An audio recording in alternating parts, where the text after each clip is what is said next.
हरे कृष्णा कृष्णा कृष्णा हरे हरे, हरे राम राम राम हरे हरे।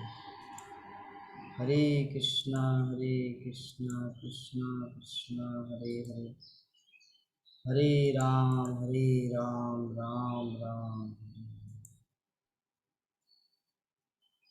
तो हम लोग 28 नंबर श्लोक को पाठ करेंगे श्रीमद् भागवतम के प्रथम स्कंद 12 अध्याय श्लोक संख्या 28। जिज्ञासितात्मयार्थार्यो मुनिर्वैयासुतादसो हितेदं निरपगंगायाम। तो अनुवाद और तात्पर्य his divine grace Shri Bhaktivedanta Swami Srila Prabhupada के द्वारा। तो व्यासदेव के महान दार्शनिक पुत्र से समुचित आत्मज्ञान के विषय में जिज्ञासा करने पर वो सारी भौतिक आसक्ति का परित्याग करेगा और निर्भय जीवन प्राप्त करेगा। तात्पर्य, भौतिक ज्ञान का अर्थ है आत्मज्ञान से अनभिज्ञता और दर्शन का अर्थ है सही आत्मज्ञान की खोज करना, अर्थात आत्म साक्षात्कार का ज्ञान। आत्म साक्षात्कार के बिना का दर्शन मात्र शुष्क चिंतन या समय तथा शक्ति का अपव्यय मात्र है। श्रीमद् भागवत वास्तविक आत्मज्ञान देता है और श्रीमद् भागवत सुनकर मनुष्य भौतिक आसक्ति से मुक्त होकर निर्भयता के साम्राज्य अभय पद में प्रवेश कर सकता है। ये भौतिक जगत भयप्रद है, इसके बंदी सदैव इस तरह भयभीत रहते मानो बंदी गृह के भीतर है। तो बंदी गृह का कोई भी व्यक्ति बंदी गृह की विधि विधानों का उल्लंघन नहीं कर सकता, और यदि करता है तो उसका अर्थ है कि बंदी जीवन की एक और कालावधि का विस्तार। इसी प्रकार हम इस भौतिक जगत में हम सदा भयभीत बने रहते हैं। इस भयातुरता चिंता कहलाती है।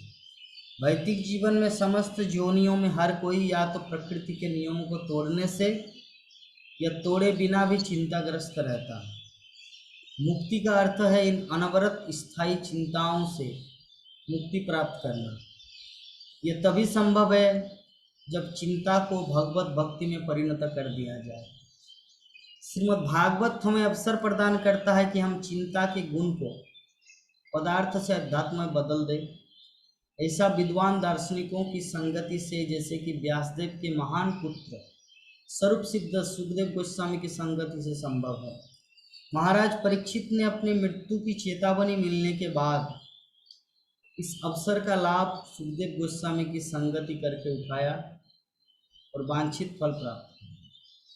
तो व्यावसायिक व्यक्तियों द्वारा श्रीमद् भागवत की इस तरह से वाचन तथा श्रवण का अनुकरण किया जाता है और मूर्ख श्रोता सोचते हैं कि भौतिक आसक्ति के चंगुल से छुटकारा प्राप्त करके अभय पद का जीवन प्राप्त कर सकेंगे।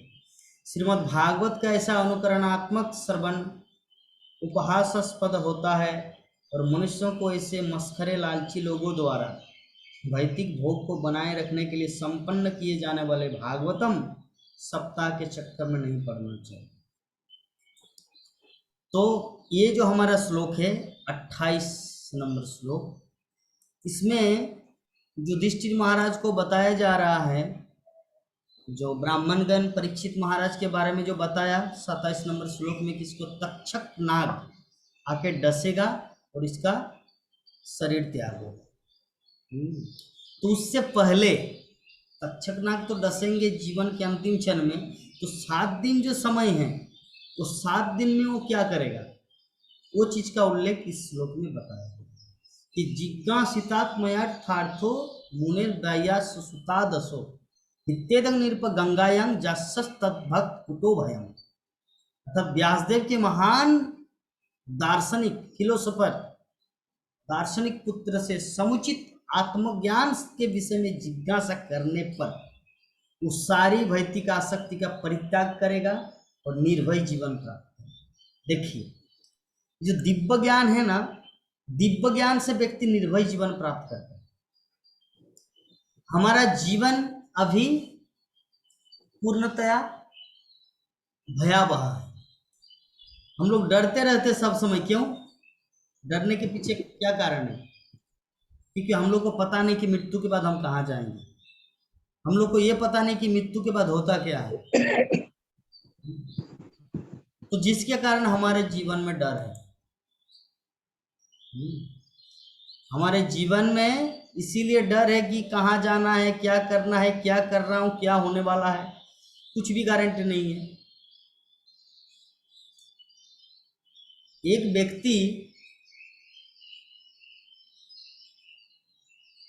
व्यक्ति को गमछा, मतलब उनके आंखों में पट्टी बांध दिया गया, ठीक है, आंखों में पट्टी बांध के उसको उठा के ट्रेन में डाल दिया गया। आंखों में पट्टी बांध के ट्रेन में डाल दिए गए और अंदर से कुछ दिखता नहीं कि ये ट्रेन कौन सा ट्रेन है, और वो ट्रेन चल रहा है। अभी वो क्या करेगा बताइए। उसको ये भी नहीं पता कि ये ट्रेन 1 घंटा चलेगा या 24 घंटा चलेगा, या हावड़ा से अहमदाबाद जाएंगे, हावड़ा से कानपुर जाएंगे, या हावड़ा से तेलंगाना जाएंगे, हावड़ा से चेन्नई जाएंगे। उनको कुछ भी पता नहीं, क्योंकि ट्रेन के अंदर है, बाहर आ नहीं सकता क्योंकि बाहर से लॉक किया गया है। ऐसे समय में वो क्या करेगा बताइए प्राण मोहन प्रभु जी। वो तो भटकता रहेगा कि कौन सा स्टेशन है रे बाबा।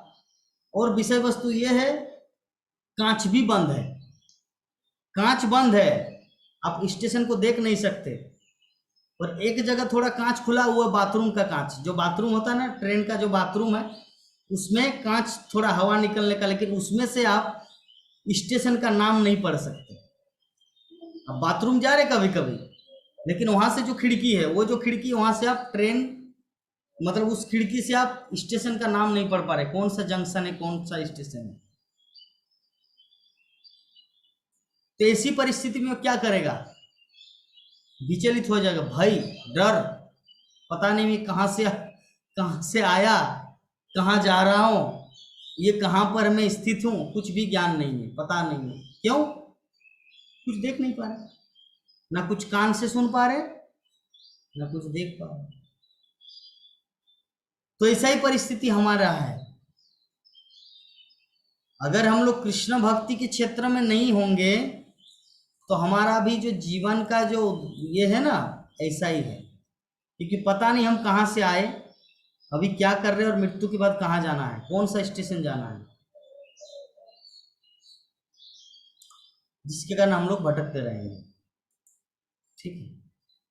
किंतु यहाँ पर जो बताया गया कि परीक्षित महाराज एक ऐसे बुद्धिमान व्यक्ति है जो अपने 7 दिन को इस तरह उपयोग किए, ऐसे उपयोग किए, श्रीमद् भागवत की कथा सुनकर समस्त भौतिक आसक्ति का परित्याग करके निर्भय जीवन को प्राप्त किया, निर्भय जीवन को प्राप्त किया। तो ऐसे ही हम सबको भी सीखना है, क्योंकि मेटेरियल नॉलेज का अर्थ क्या है, भौतिक ज्ञान का अर्थ है आध्यात्मिक ज्ञान से अंधकार, अर्थात आत्मज्ञान से अनभिज्ञता। और दर्शन का क्या अर्थ है, फिलोसॉफी का अर्थ है आत्मज्ञान की खोज, कि मैं कहाँ से आया हूँ, क्या करने आया हूँ, कहाँ जाना है, किस लिए जाना है। तो ये आत्मज्ञान की खोज। तो श्रीमद् भागवत क्या है, वास्तविक आत्मज्ञान देता है, रियल नॉलेज। जितने सारे ज्ञान है इस संसार में, सबसे बड़ा ज्ञान, सबसे मुख्य ज्ञान कौन दे रहा है इस संसार में? श्रीमद् भागवत। श्रीमद् भागवत ज्ञान दे रहा है, वास्तविक ज्ञान, जो हम लोग इस शरीर को छोड़ने के बाद क्या गति होगा, क्या हम लोग शमशान तक ही लास्ट है या शमशान के बाद भी जीवन है, ये ज्ञान देता है श्रीमद् भागवत।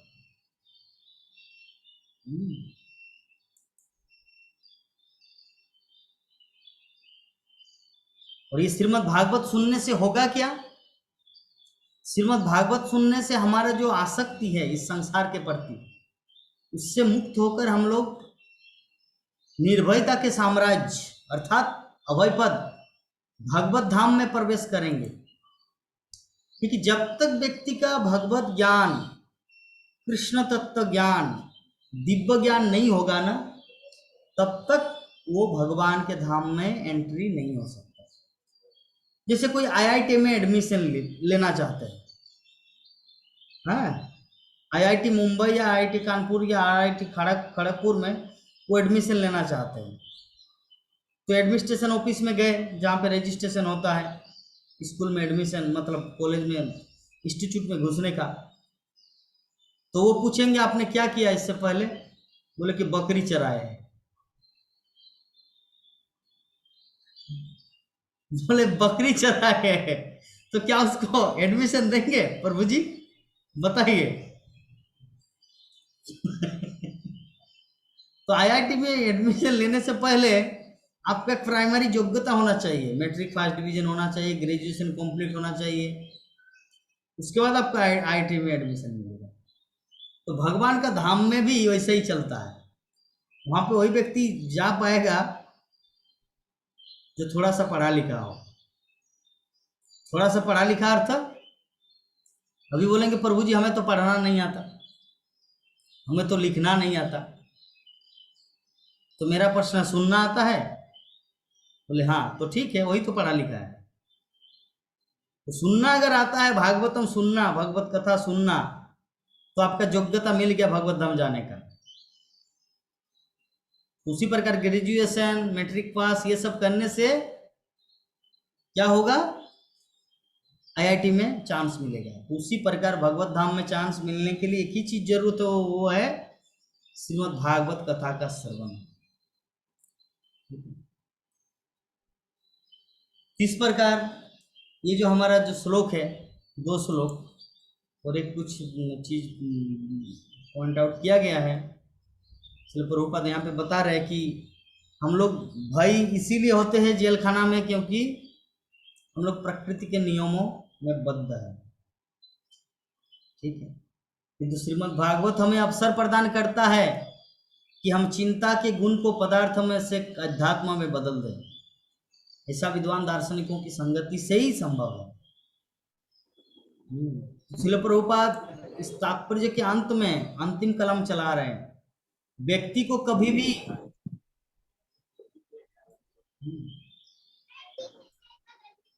श्रील प्रभुपाद अंतिम कलम चला रहे, क्या चला रहे, देखिए ध्यान से सुनना है, ध्यान से।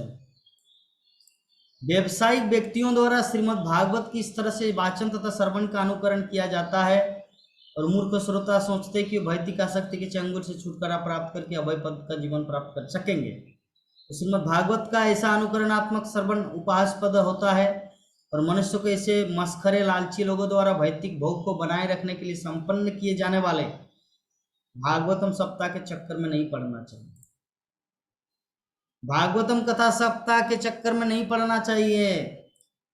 इसे कथा के चक्कर में व्यक्ति भौतिक आसक्ति से मुक्त नहीं होगा, क्योंकि भौतिक आसक्ति से व्यक्ति मुक्त होता है ज्ञान प्राप्त करके, सिर्फ सुनने से नहीं होता।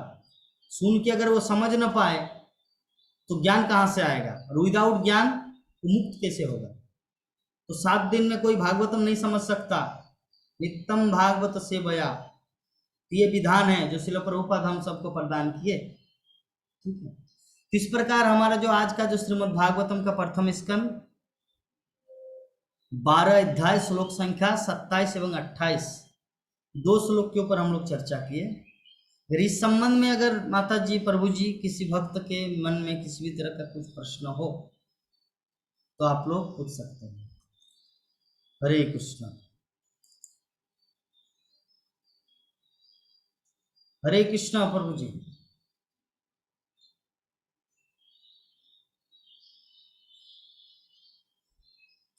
राम मोहन प्रभु।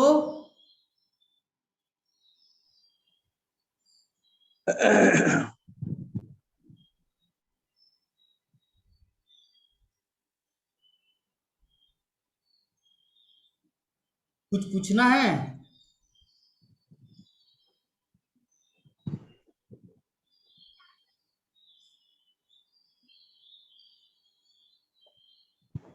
मुक्ति का अर्थ क्या है प्रभु जी?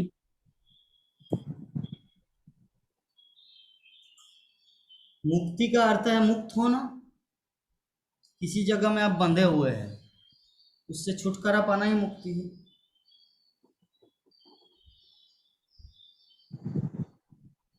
और ये संसार इस प्रकार का बना हुआ है प्रभु जी, संसार से मुक्ति कैसे पा सकता है? भागवत के माध्यम से परीक्षित महाराज भी तो बंधा हुआ था, कैसे मुक्ति पाए भागवत कथा श्रवण करके। अर्जुन भी तो बंधा हुआ था, कैसे मुक्ति पाए भगवत गीता को श्रवण करके।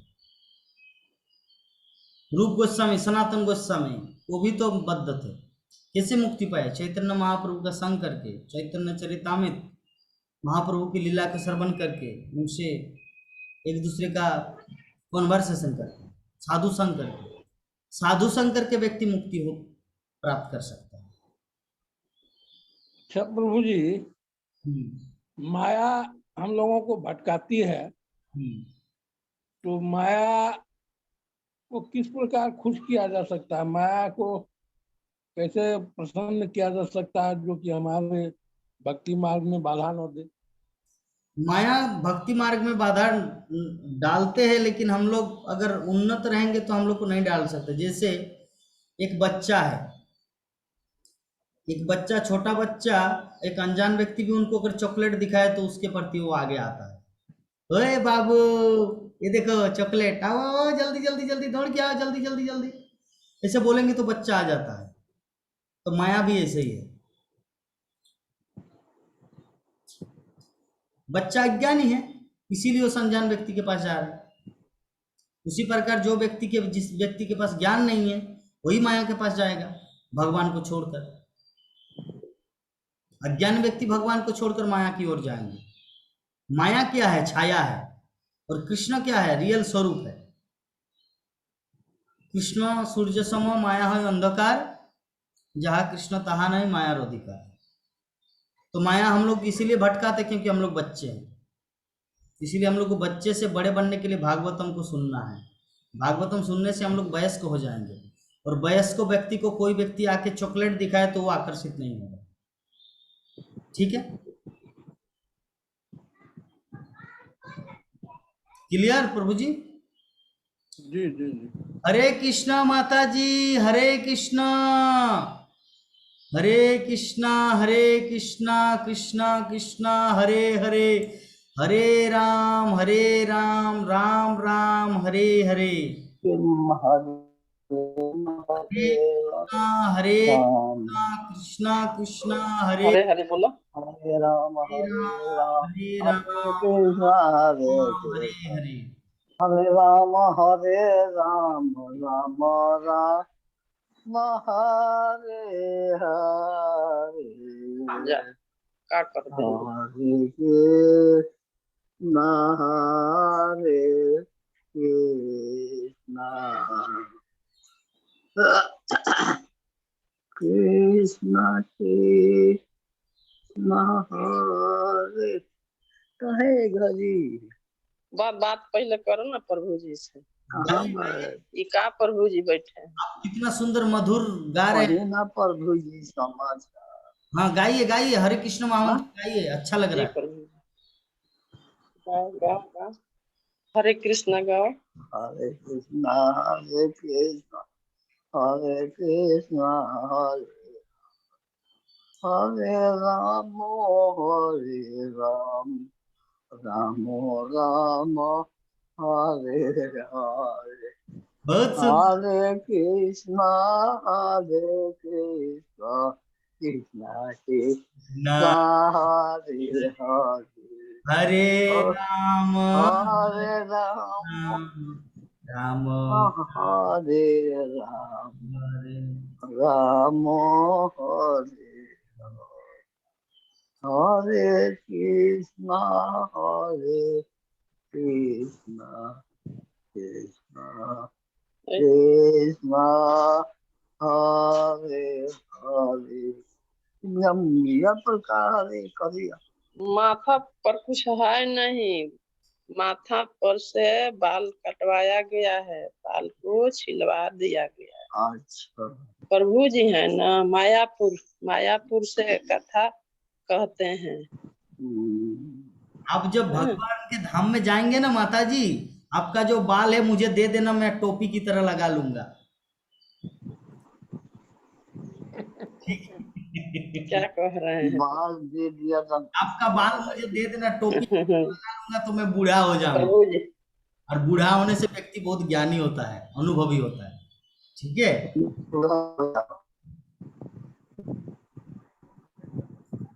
तो बहुत सुंदर माता। नहीं कहना ये बूढ़ा हो जा, बूढ़ा तो भैले वाली देखेंगे चलिए। चलिए, आप अगले जीवन में सुंदर भगवान के भक्त बनेंगे, कृष्ण भक्त बनेंगे, कृष्ण भगवान के महान भक्त बनेंगे आप। ठीक है। और दिन रात हरि नाम करेंगे, दूसरों को भगवान ठीक है। की कथा सुनाएंगे। हाँ, प्रचार प्रसार करेंगे। महाप्रभु। कथा सुनाए। हाँ प्रभु, प्रभु जी बोल रहे हैं ना जे आप दूसरे जन्म में महाप्रभु के कथा सुनाएंगे। हाँ, भगवत कथा कहेंगे, यही तो बोल रहे हैं प्रभु जी। और सुनाइए, हरे कृष्ण कीर्तन कीजिए, अच्छा लग रहा है सुनने में। बताइए, सुनाइए, गाइए। और कीर्तन करा, हरे कृष्ण कीर्तन करा। हरे राम हरे राम राम राम ताली ताली बजा बजा हरे ताली बजाओ, ताली राम ताली बजाओ। हरे राम राम राम हरे हरे हरे कृष्णा कृष्णा कृष्णा हरे हरे। बहुत सुंदर, सुंदर माता जी, बहुत सुंदर। तो चलिए, अभी हम लोग आज की कथा को यहीं पर विराम देंगे, क्योंकि संध्या आरती भी करना है। तो प्राणमोहन प्रभु जी, आपका और कुछ प्रश्न है? अभी तो नहीं है प्रभु जी। ठीक है, ठीक है। तो चलिए हम लोग वांछा कल्पतरु करते हैं। हाँ, वांछा कल्पतरुभ्यश्च कृपा सिन्धुभ्येव कल्पतरुभ्यश्च च कृपा सिन्धुभ्यो एवं च पतितानां पावनेभ्यो वैष्णवभ्यो नमो कृष्ण हरे हरे हरे कृष्णा कृष्णा कृष्णा हरे हरे, राम हरे राम। ऊपर दोनों हाथ उठा के करो ना, हरे राम। जगत गुरु श्री प्रभुपाद की जय जय बोला, मंत्रा जय श्रीमद् बोला। जय भागवत कृष्णा जी जय, जय प्रभु जी जय। अनंत कोटि वैष्णव जय। भक्त की, अब बुढ़िया कहाँ भी है? जय नंद किशोरी माता जी की, कहाँ है? नंद प्रभु नंद जी। किशोरी माता जी की, ए माता माँ, की माँ बोला, बोला कि जय जय, निताई गौर जय प्रेम प्रभु जी जय। हरि। बोल रहे हैं हम तो बोला था नहीं। हरी हरी बोल, हरी हरी बोल, बोला हरी हरी बोल भाई, हाँ हरी हरी बोला। हरि हरि बोले हरि